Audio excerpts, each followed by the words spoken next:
AITA for exposing my mom's lie as she accepted a family healing award? I'm Olivia, 32.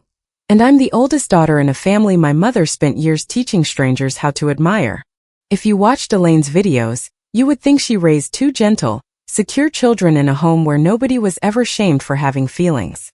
You would see soft lighting, pale sweaters, mugs held in both hands, and captions about repairing conflict. You would hear her say things like, "A safe home is a home where every child is seen." In real life, I was the kid packing lunches before school, checking the dryer because my brother needed a clean uniform shirt, and learning how to read my mother's voice before a room went bad. The strangest part was that I did exist in her life. I just stopped existing in her brand. Elaine had more than 600,000 followers across her parenting pages by the time everything fell apart. She sold a course on gentle discipline, hosted live streams about emotional regulation, and appeared on podcasts with titles like Raising Children Without Fear. People called her the mother they wished they had. Whenever I saw that comment, I had the same thought. You can have mine. She hadn't always been an influencer. When I was young, she was simply my mother, which was complicated enough. She could be warm when people were watching and unpredictable when they weren't. Some mornings she sang while making coffee. Other mornings, one cabinet closing too loudly could ruin the entire day. I learned early that calm wasn't something adults created. It was something I had to provide. When Sophie forgot her homework, I found it. When Noah cried because he couldn't find his shoes, I got on my knees and looked under beds. When Elaine shut herself in her bedroom after an argument with my father, Peter, I made toast, divided it between 3 plates, and told my siblings she had a headache. Nobody asked me to do those things directly. That's how my family later defended it. "You were always so mature," Peter would say. "You liked helping," Elaine would add. I did like helping. I was a child. Praise was easier to get when I was useful. By 13, I knew how much milk we had, which cereal Noah would eat without crying, and how to sign Peter's initials on school forms when he forgot. I also knew not to tell teachers too much because Elaine hated family business becoming public. I didn't know the word parentified back then. I only knew Noah cried less when I stayed calm. Years later, Elaine turned that same sentence into a course lesson. Her online career started small. She posted short videos after Sophie had a rough breakup in college and moved home for a while. Elaine talked about supporting adult children without rescuing them, and the video did well. Then she posted about repairing trust with teenagers. That one did even better. Her voice changed on camera. It became slower and softer. She tilted her head when she listened. She paused before saying words like safety, regulation, and connection.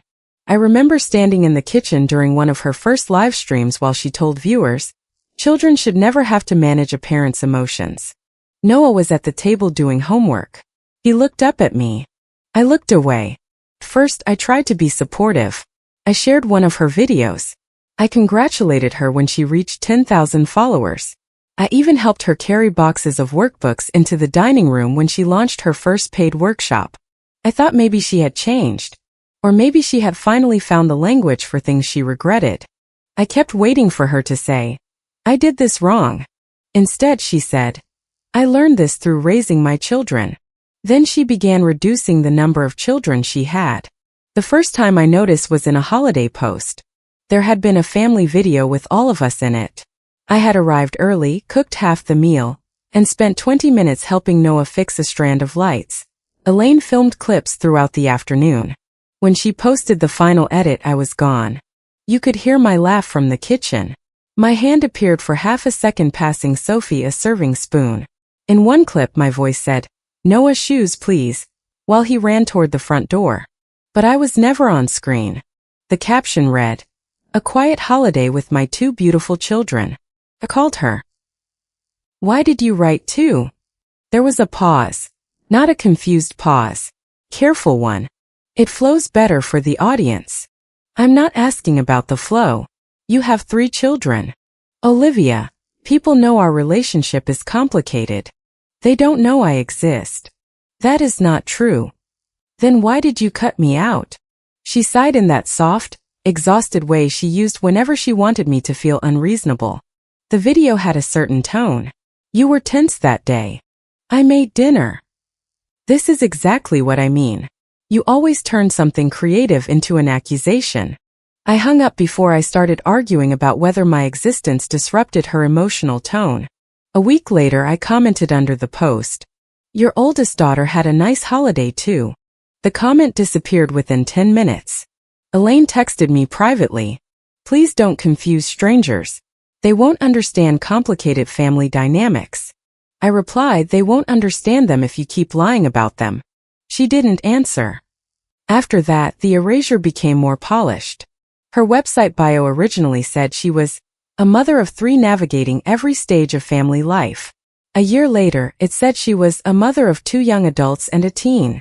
Technically, Sophie was a young adult. Noah was a teen. I was simply gone.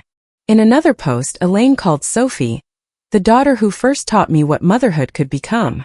That wording bothered me more than I wanted it to. Sophie had been born 7 years after me. A sponsor commented, "Your oldest girl has such wisdom." Elaine replied with a heart. I sent Sophie a screenshot. She wrote back, "It's just branding, Liv." I stared at that message for a long time. Then I typed, "It's my birth order, not a font choice." She didn't respond until the next morning. I know it's weird. I don't want to get in the middle. That became the family's favorite position.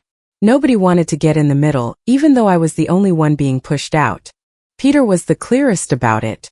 "Your mother finally found something that makes her feel important," he told me during a phone call. "Why do you have to keep poking at it?" "Because her important thing requires me not to exist." That's dramatic. No, Dad. Dramatic would be me making a public video. "I'm just calling you." He lowered his voice, even though I knew Elaine wasn't in the room. "She's trying to help people. She could help people as a mother of 3.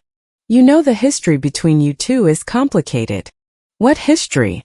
"The part where I took care of the other 2 kids." "That isn't fair." "What part is inaccurate?" He went quiet. Peter's silence had always been his most effective weapon.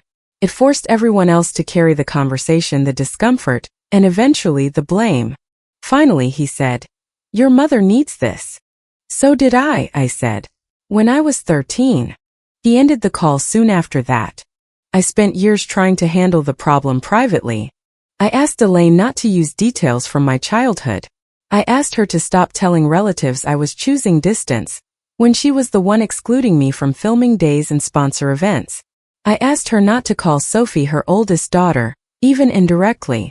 Every conversation ended the same way. Elaine would soften her voice and turn my complaint into evidence that I was unhealed. "You're still carrying a lot. You're reacting from an old wound. You need to decide whether you want connection or control." The words sounded therapeutic. The effect was not. She could say something cruel with a gentle expression, and then accuse me of aggression if I raised my voice. For a while, I started wondering if I really was the problem. That's why I kept records. Not because I planned to expose her. I saved things because conversations with Elaine made facts feel slippery.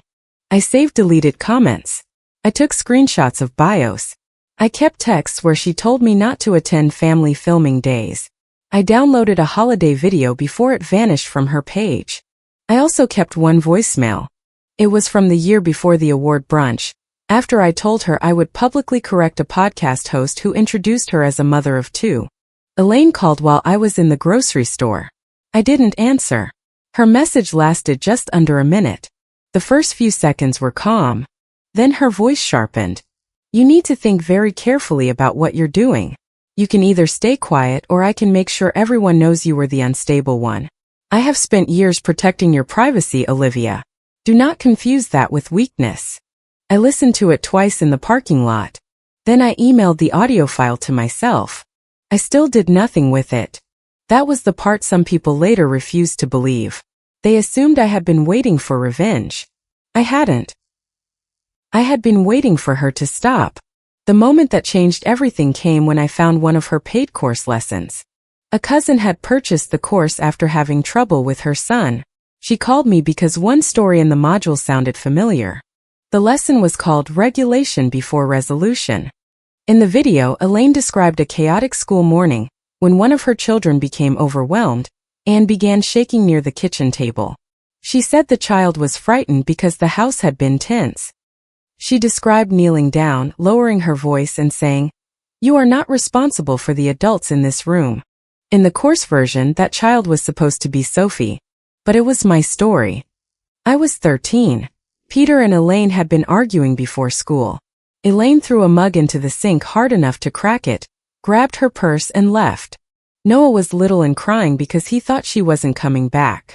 Sophie needed a poster board for school and couldn't find it. I was the one shaking. I was also the one who sat on the floor with Noah, told him he wasn't responsible for the adults, and then walked both of my siblings to school because Peter had already left for work. Elaine wasn't the regulated parent who rescued the anxious child. She wasn't even in the house. I replayed the lesson 3 times. She had changed my age. She had changed which child was upset. She had changed her own role. But she kept the cracked mug, the missing poster board, and the exact sentence I had said to Noah. Then she charged people $249 to hear it. I called her that night. Take the lesson down. She didn't ask which lesson.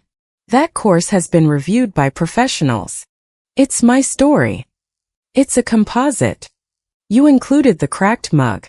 Many families have broken dishes during conflict. You included Sophie's poster board. That detail was changed. No, the child was changed. The detail was mine. She inhaled slowly. This is why I don't include you in my public work. You personalize everything. It happened to me. It happened to the family. And you're selling yourself as the person who fixed it. I'm teaching from lived experience. You left the house. Her voice lost its softness. You do not get to reduce my entire motherhood to one bad morning. You reduced my childhood to one profitable lesson. She hung up. The next day Peter called. Your mother is devastated. Did she take the lesson down?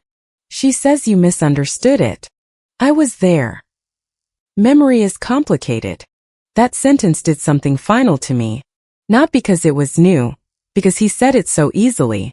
I told him, the next time you ask why I keep screenshots, remember this conversation.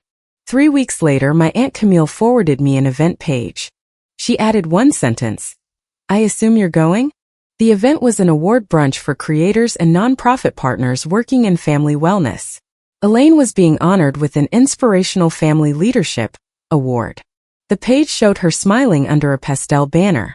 The description called her a mother of 2 who rebuilt her home through gentleness, transparency, and emotional repair. Below that was a quote from the sponsor representative, Grant, praising her authentic family narrative. I read the page once, then again. Mother of 2. Transparency. Authentic family narrative. I took a screenshot.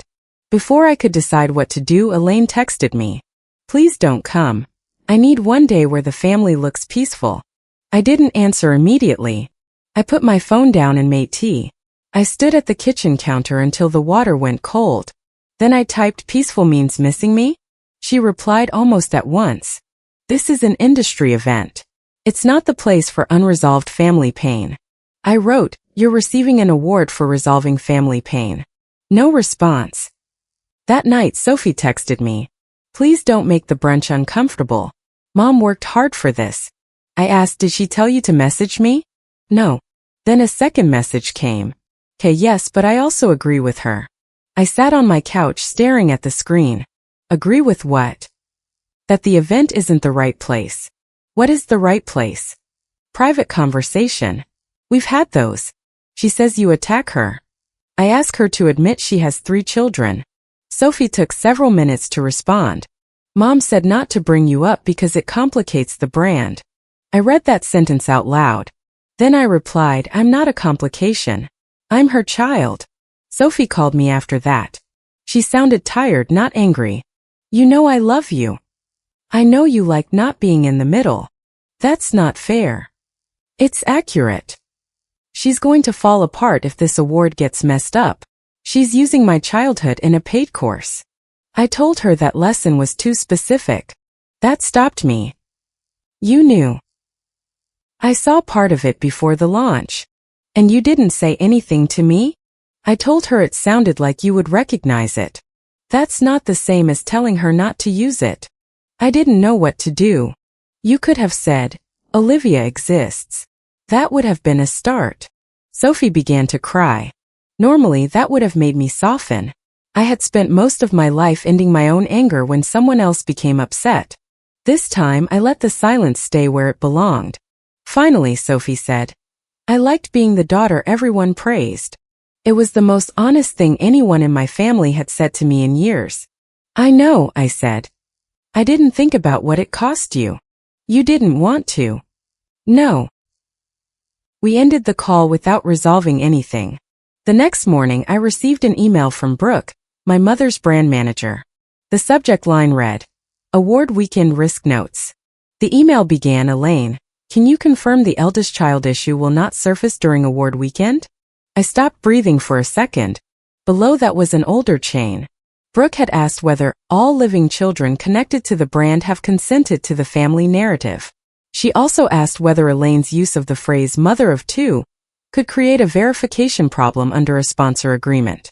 Elaine had replied, Olivia is not part of the active family story and has repeatedly chosen conflict over participation. I do not discuss her for privacy reasons. Brooke then wrote, understood. We should keep the language focused on the children represented in the brand. Please confirm there is no realistic chance she will attend. Less than a minute later, Brooke sent another email. Please disregard. Sent an error. I replied with 4 words. Received. Thank you, Brooke. It was the first honest sentence her team had ever sent me, even if it was by accident.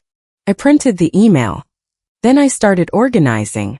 I didn't contact gossip pages. I didn't post a thread. I didn't message Elaine's followers or sponsors. I made a folder on my laptop and a physical folder for the event. Inside were the award page, Elaine's text telling me not to come, the archived website bio, the course transcript, and the email chain about the eldest child issue. I added a screenshot from the holiday video where my voice could be heard off camera while Elaine said, My children never had to parent each other.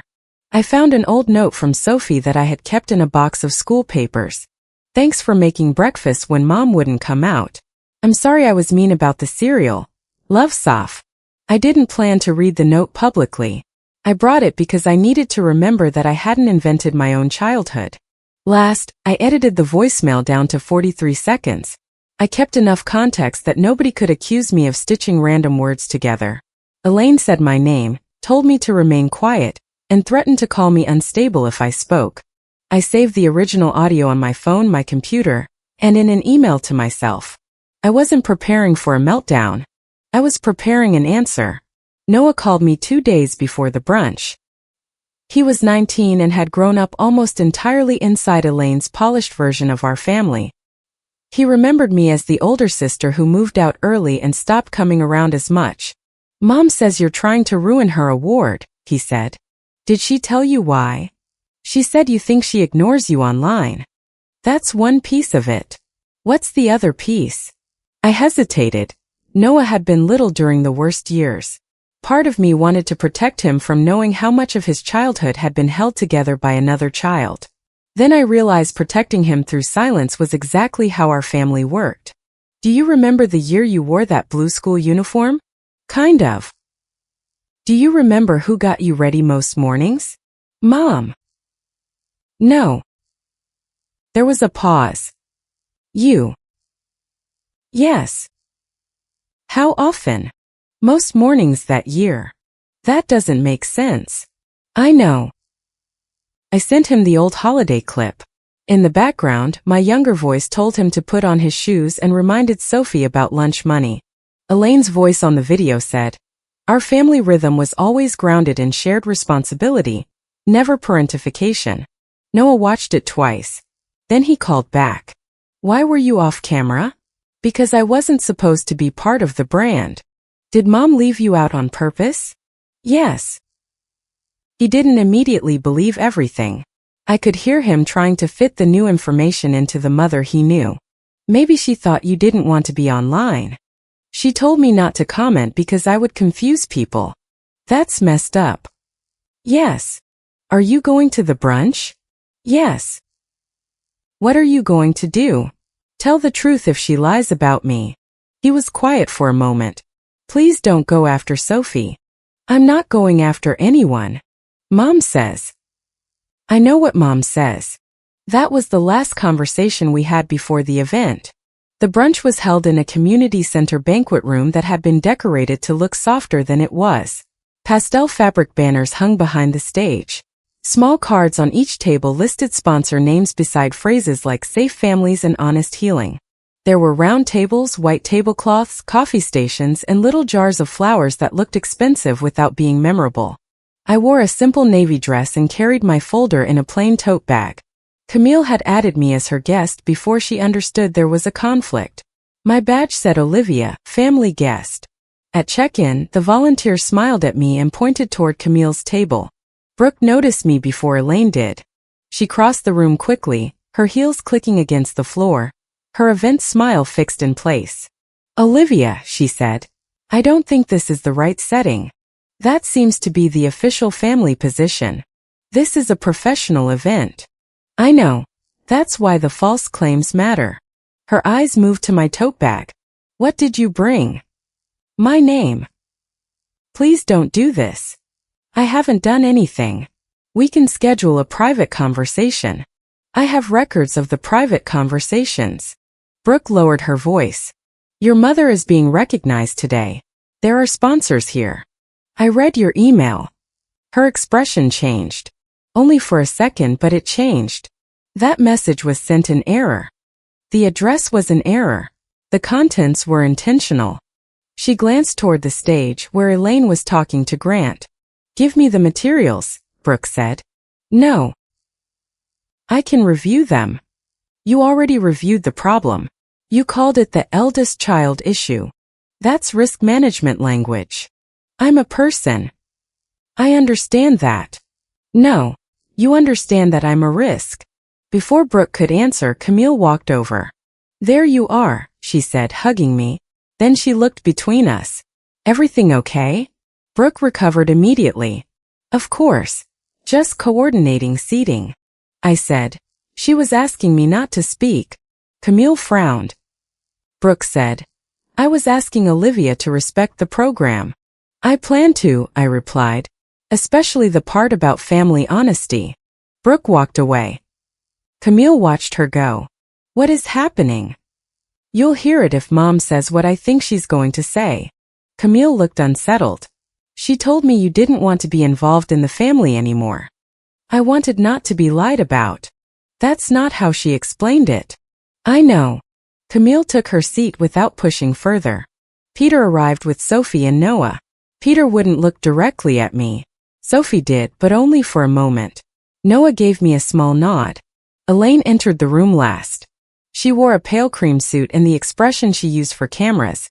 Peaceful, grateful, and slightly emotional. When she saw me, her smile froze. Then she walked toward me with both hands extended, as if we were about to have a tender reunion. Olivia, she said quietly. You came. You knew I might. This isn't kind. Neither was your text.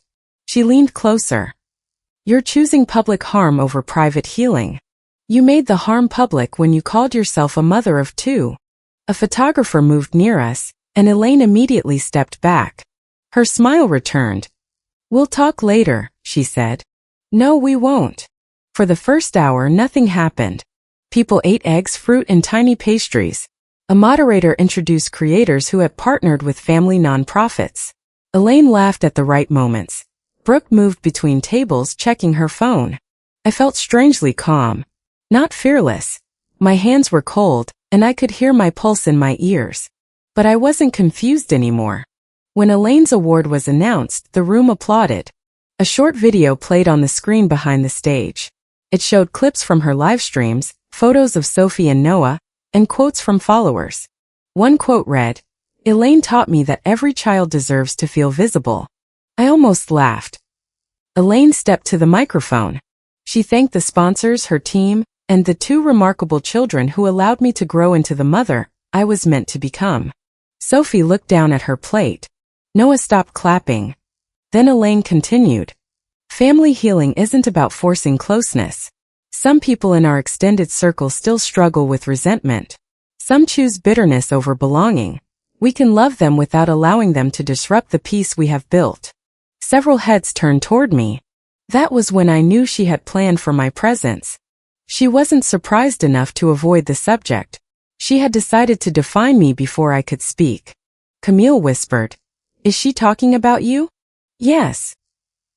Peter stared at the table. Elaine finished to warm applause. The moderator announced a short Q&A. The first question came from a woman near the front who asked how to maintain boundaries with adult children. Elaine answered in a soft voice, "Boundaries are not punishment. They are clarity with love." The second question was about repairing trust after conflict. Repair begins when we stop defending our version and make room for another person's experience, she said. I stood. The room's energy changed before I even spoke. Brooke started moving toward the microphone stand, but the volunteer holding it had already reached me. I took the microphone. "My name is Olivia," I said. "I'm Elaine's oldest daughter." A few people murmured. Grant looked up sharply. Elaine smiled from the stage, but it wasn't her camera smile anymore. I continued. The event page calls her a mother of two. Her website calls her a mother of two. Her speech just referred to me as extended family. I would like to know why a brand built on children being seen requires one child to disappear. Elaine leaned toward the microphone at the podium. Olivia and I have had a complicated healing journey. That's a nice way to say you deleted me. More murmurs. The moderator looked at Brooke. Brooke reached the aisle but didn't take the microphone from me. Elaine's face stayed composed. This is clearly a painful moment. I have always wanted repair, but repair requires readiness. I was ready when I asked you to stop calling yourself a mother of two. This is not a safe container for private pain. I agree, I said. Childhood should not be sold without consent. Her expression finally slipped. I took out my phone. Elaine said, "Olivia, don't." I looked toward the sponsor table. My mother used a story from my childhood in a paid course. She changed the roles so she became the calm parent who rescued me. In reality, she had left the house, and I was taking care of my siblings. That is false, Elaine said. I opened the audio file. This voicemail is from the last time I tried to correct her privately. The recording began. Elaine's voice filled the room through the microphone. You need to think very carefully about what you are doing. You can either stay quiet or I can make sure everyone knows you were the unstable one. I have spent years protecting your privacy, Olivia. Do not confuse that with weakness. 43 seconds isn't long. It felt long enough to rearrange the room. Someone near the back whispered, "Oh my God." A sponsor representative began writing. Peter closed his eyes. Sophie covered her mouth. Elaine stood behind the podium, completely still.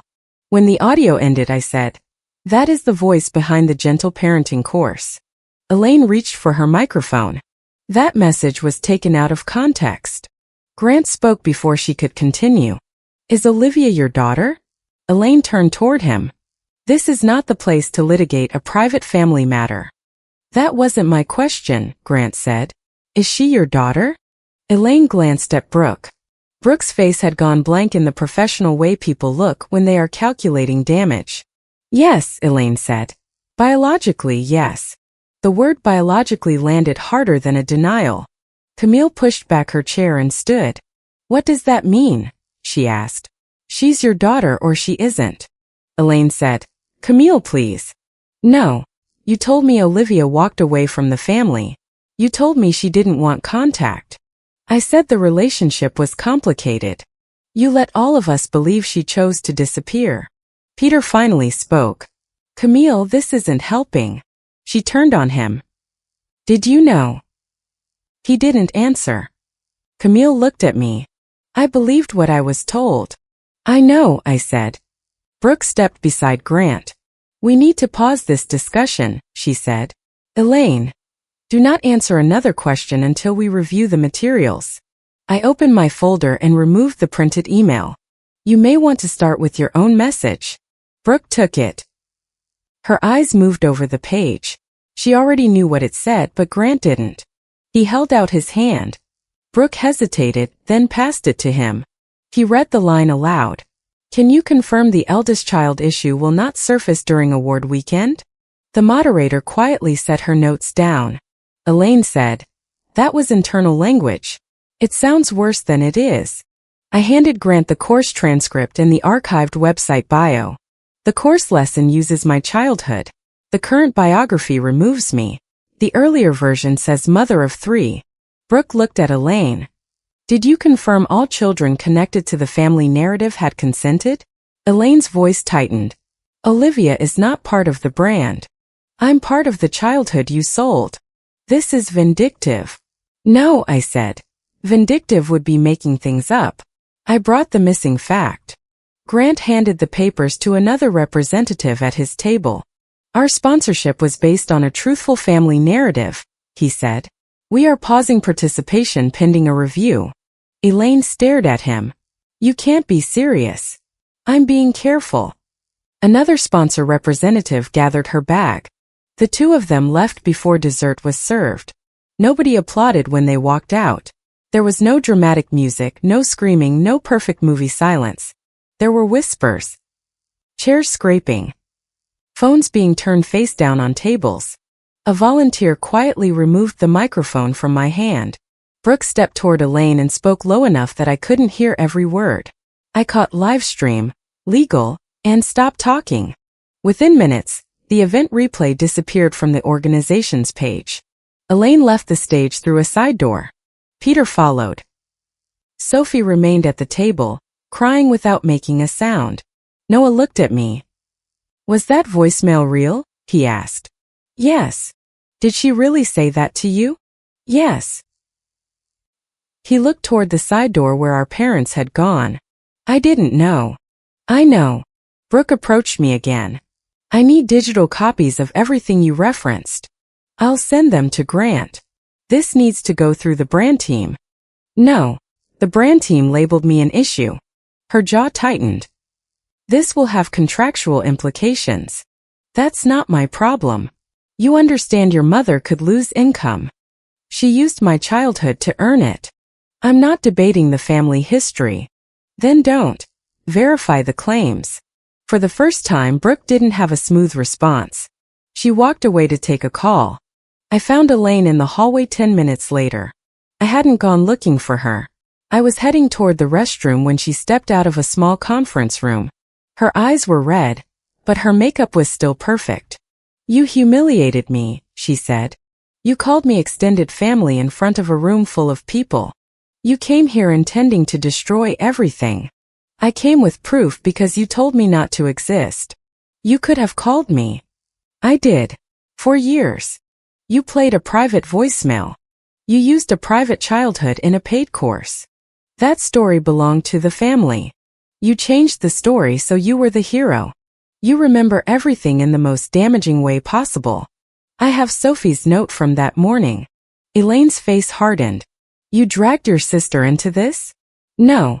She wrote it when she was a child. You've always collected evidence against me. I started collecting evidence because you kept changing what happened. Peter came into the hallway. That's enough, he said. I looked at him. No, it isn't. Your mother is under enormous pressure. She created the pressure. You made it public.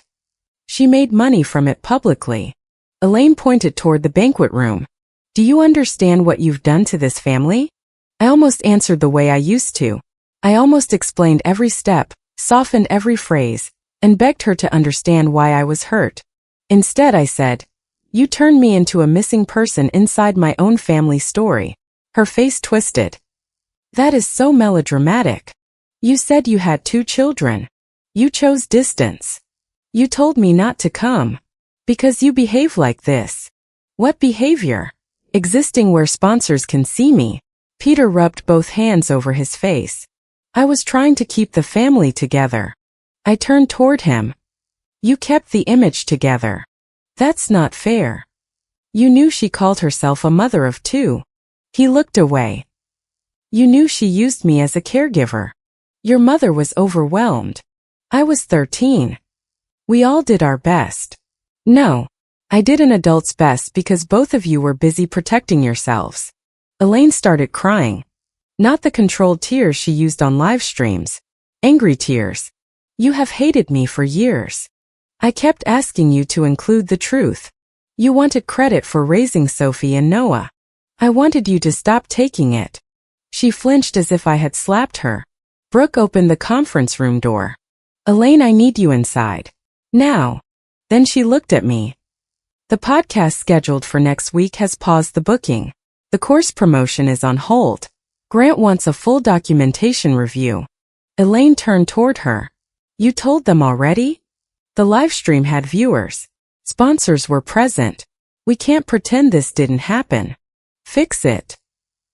I'm trying to contain inaccurate claims. My claims are not inaccurate. Brooke held up the email chain. This is a problem. Elaine looked at me with pure fury. You sent that to them. Your team sent it to me. It was a mistake. Yes, I said. Just not the kind you mean. I left the hallway before she could answer. Camille drove me home because my hands had started shaking after the adrenaline wore off. For the first 10 minutes, neither of us spoke. Then she said, I owe you an apology. You believed your sister. I believed the version that made family gatherings easier. That's what everyone did. She told us you refused invitations. Sometimes I did, after being told not to mention I was her daughter. Camille gripped the steering wheel. She said you were jealous of Sophie. I was hurt by Sophie. That's different. She said you had always been unstable. I looked out the window. She warned me she would say that. Camille nodded slowly. I heard. The next day, Grant's organization sent a formal email stating that Elaine's sponsorship had been paused pending verification of family claims used in campaign materials. The award was placed under review. Her course page remained online for several hours, then changed to a notice that read, Enrollment temporarily unavailable while content is reviewed. Brooke emailed me requesting copies of the original voicemail, the archived biography, and the full course excerpt. I sent them to Grant and copied Brooke. I also sent a short statement. I am not requesting access to Elaine's platform, revenue, audience, or brand. I am requesting that my childhood not be used in paid content without my consent, and that sponsored materials not falsely state or imply that Elaine has only 2 children. Brooke replied with one sentence. Received. By that afternoon, a scheduled podcast appearance had disappeared from the show's website. A promotional post for Elaine's course was deleted. The brunch organization posted a vague notice saying it was reviewing newly presented information relevant to the award criteria. Elaine posted her own statement that evening. It was exactly what I expected. Families can carry private pain that outsiders do not fully understand. I remain committed to healing, compassion, and boundaries during a difficult season. I will not participate in public attacks against anyone I love. She didn't mention me by name. She didn't say she had 3 children. The comments did it for her. How many children do you have? Is Olivia your daughter? Why did your site say mother of 2? Did you use her story in your course? Elaine began deleting comments. More appeared. For once I didn't have to ask the question. Everyone else did. She called me 7 times that night. I didn't answer. Peter called twice. Sophie sent a message. I'm sorry. Then another. Not just for today, for all of it. Noah wrote, can we talk sometime without Mom? I replied to him first. Yes. The following morning Elaine called again. This time I answered. She didn't say hello. Are you satisfied? No. What else do you want? I already told you. You want to ruin my career. I want you to stop using me. I have never used your name. You used my experiences. Parents are allowed to talk about parenting. Not while changing the story so the child becomes unstable and the parent becomes heroic. You're simplifying decades of family life. You simplified your number of children. She went quiet. Then she said, do you know how hard I worked to build this? Yes. You could have destroyed your siblings' opportunities too. No. You tied their opportunities to a lie. Sophie has partnerships connected to my work. That was your choice and hers. And Noah. Noah is 19. Stop using him as a shield. Her breathing became uneven. I can't believe my own daughter would do this. It was the first time in years she had called me her daughter without being forced. I said, interesting timing. Don't be cruel. You called me biologically yours in front of a sponsor. I was under attack. You were asked a yes or no question. You made me panic. I spent my childhood managing your panic. I'm done. Her voice dropped. What does that mean? It means I'm sending boundaries in writing. You can follow them or not. The consequences will be yours. You sound like a lawyer. I sound like someone who finally stopped negotiating her existence. I ended the call. My email to Elaine was direct. She could not use my childhood stories, recordings, images, letters, or private experiences in paid or public content. She had to correct any public biography or sponsored material that described her as having only 2 children.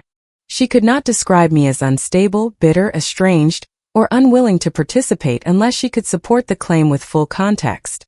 I would not appear in a healing video, apology post, podcast reunion, documentary clip, or brand repair campaign. If Peter, Sophie, or Noah wanted relationships with me, those relationships had to exist outside of Elaine's content. I also told her that any future use of my story would be documented and addressed through formal channels. She didn't reply for 2 days. Peter did. He called and said, "Your email sounds hostile. It sounds specific. Your mother thinks you're cutting her off." I'm cutting off her access to my life as content. She says she can't correct the mother of 2 language without drawing more attention. That's the point of a correction. She's afraid the sponsors will think she intentionally misled them. She did. Peter sighed. I didn't know how to stop this.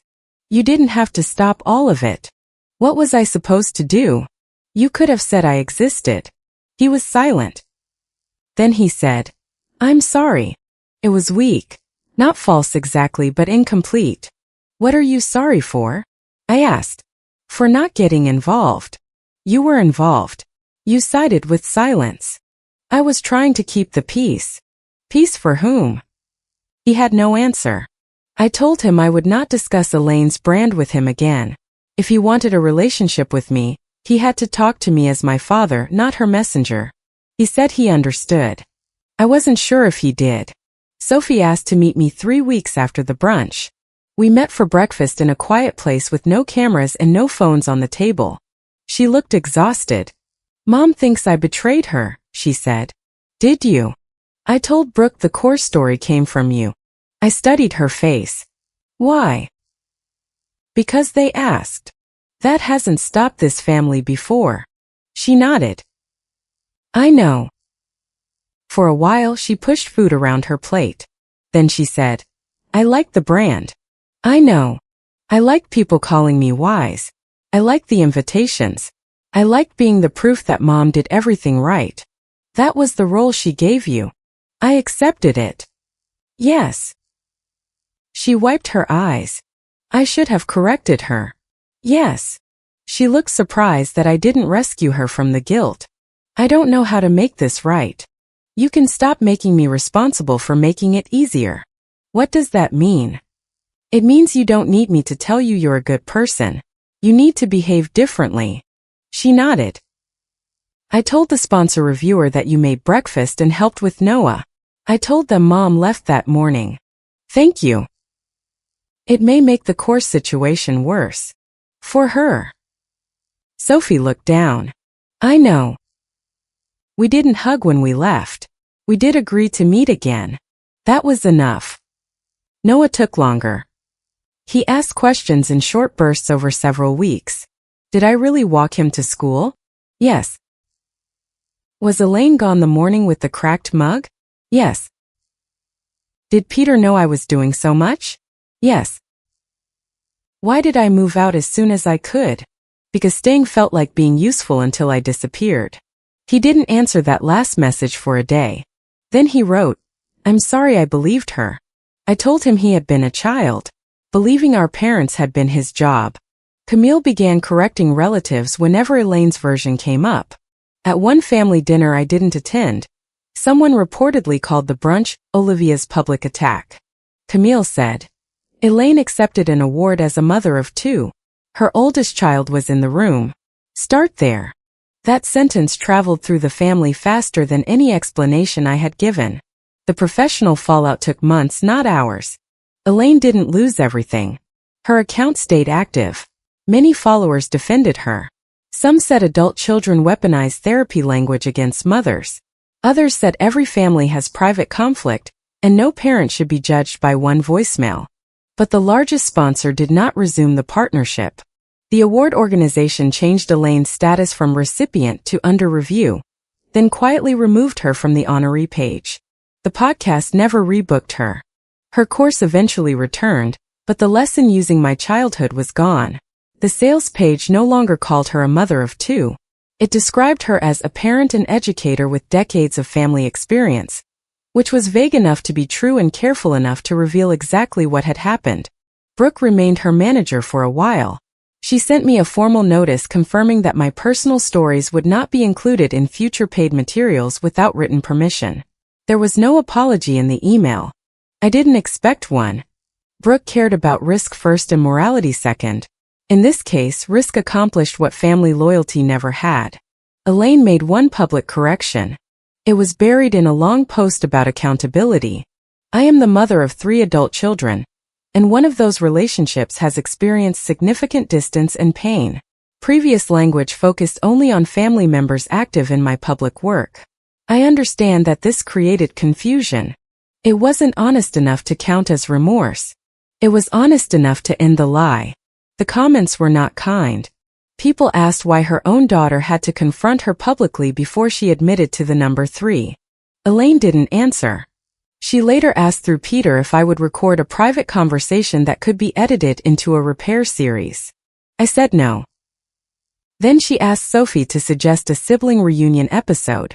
Sophie said no too. That mattered to me more than any apology she could have written. Months after the brunch, Elaine sent me a handwritten letter. Most of it was about the damage she had suffered. She wrote that the event had been the proudest day of her professional life until I took the microphone. She wrote that people no longer trusted her intentions. She wrote that she had spent years building something meaningful, and now every interview began with questions about me. Near the end she wrote, I never meant to erase you. I was trying to protect a story people could understand. I read that sentence several times. Then I wrote one line on a separate piece of paper. A story that requires one child to disappear is not protection.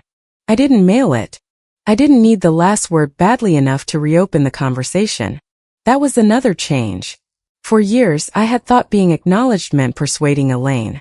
I believed there was a perfect sentence that would make her stop defending herself and finally see what she had done. There was no perfect sentence. There were only boundaries, records, and consequences. I no longer checked her page every morning. I no longer searched captions for hidden insults or counted how many times she called Sophie her first daughter without using the exact phrase. I also stopped explaining myself to relatives who had already chosen convenience. Some people still believe I should have handled the matter privately. I understand why the brunch made them uncomfortable. It was designed to be comfortable. That was the problem. Elaine stood in a room sponsored by organizations that trusted her family claims. She accepted an award based on transparency while denying one of her children. She had already made the story public, profitable, and professional. I simply entered the version of the story she had removed me from. The last real conversation I had with her happened almost a year later. She called on my birthday. For once, she didn't mention the brand. She asked if I was doing well. I said yes. She said, I miss when things were simpler. I knew what she meant. She missed when I absorbed the discomfort quietly. They weren't simpler for me, I said. She paused. Then she asked if I thought we could ever repair the relationship. Not through content, I said. I know. Not through Dad. I know. Not if repair means I have to agree your intentions matter more than what happened. Her voice was small when she answered. I don't know how to do that. That's the first honest thing you've said to me. We ended the call without promises. I didn't get a perfect family reunion. Peter still avoids hard conversations. Sophie and I are rebuilding something cautiously. Noah asks direct questions now, which is more than anyone in our family used to do. Elaine still wants language that makes her actions sound softer than they were. But my name is no longer missing from the record. My childhood is no longer a course module she can sell without a challenge.